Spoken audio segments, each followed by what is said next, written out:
हम फिर से वापस आ गए हैं आपके सामने जानकारी देने के लिए कि कुल वोटिंग परसेंटेज बीजापुर ज़िले का कितना हुआ है। जैसा आप जानते हैं, कुछ देर पहले हमने बताया था कि बीजापुर ज़िले में वोटिंग परसेंटेज जो अभी चुनाव चल रहा है उसमें 1 बजे तक का कितना वोटिंग परसेंटेज हुआ। तो अब मैं आपको जानकारी देने वाला हूं कि फ़िलहाल जो सरकारी जानकारी है या फिर ज़िला प्रशासन ने जो हमें जानकारी दी है उसके हिसाब से 3 बजे तक का वोटिंग परसेंटेज क्या है।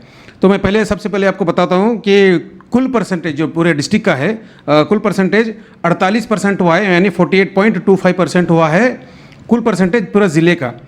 तो अगर कॉन्स्टिट्यूएंसी वाइज देखें तो सबसे पहले मैं आपको बताना चाहूँगा बीजापुर ज़िले के जो कुल 8 मतदान क्षेत्र हैं उसमें मुद्देबाड़ का बताऊँगा। मुद्देबाड़ में 3 बजे तक 50% यानी 50%, 50.64% की वोटिंग हुई है मुद्देबाड़ में। मुद्देबिहाड़ के बाद आता है देवर हिप्परगी जिसमें 43.51% वोटिंग हुई है 3 बजे तक देवर हिप्परगी में। फिर आता है बसवन बागेवाड़ी जहां 45.97% की वोटिंग हुई है 3 बजे तक। अगला आता है बबलेश्वर मतक क्षेत्र जिसमें 54.55% वोटिंग हुई है। और जो लोग जानना चाहते हैं कि बीजापुर शहर की कितनी अभी तक वोटिंग परसेंटेज हुई है 3 बजे तक, उसमें 52.14 बीजापुर शहर की जो 52.14 वोटिंग हुई है 3 बजे तक।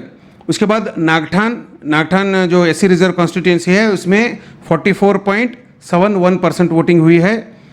अगला है इंडी जहां 49.93% हुई है इंडी में वोटिंग परसेंटेज 3 बजे तक। और आखिरी में सिंदगी जहां 44.39% की वोटिंग हुई है। मैं फिर से बताना चाहूँगा कि कुल वोटिंग 3 बजे तक की बीजापुर ज़िले की हुई है 48.25%, क्योंकि वोटिंग शाम तक चलेगी 6 बजे तक। और सरकार ने यानी इलेक्शन कमीशन ने पहले ये कहा है कि जो लोग जहां वो पोलिंग बूथ है, पोलिंग बूथ के अंदर अगर पहले पहुंच जाते हैं, मतलब 5 बजे से के आसपास वो अंदर वो पोलिंग बूथ में पहुंचते हैं तो वोटिंग वो जब तक जितने लोग वोट करने के लिए आए हैं वोटिंग चलते रहेगी, भले वो 7 बजे हो 8 बजे हो। तो इसलिए लोग जो इलेक्शन कमीशन के लोग सरकारी लोग ये जो है सरकारी महकमे से जुड़े हुए लोग वो भी आपसे रिक्वेस्ट कर रहे हैं कि जिन्होंने अब तक वोट नहीं किया है वो जाएं और अपना वोट करें।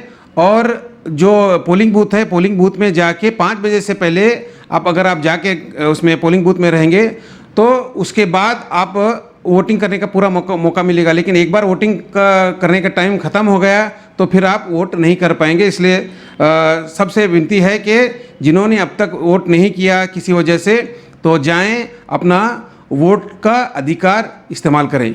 धन्यवाद।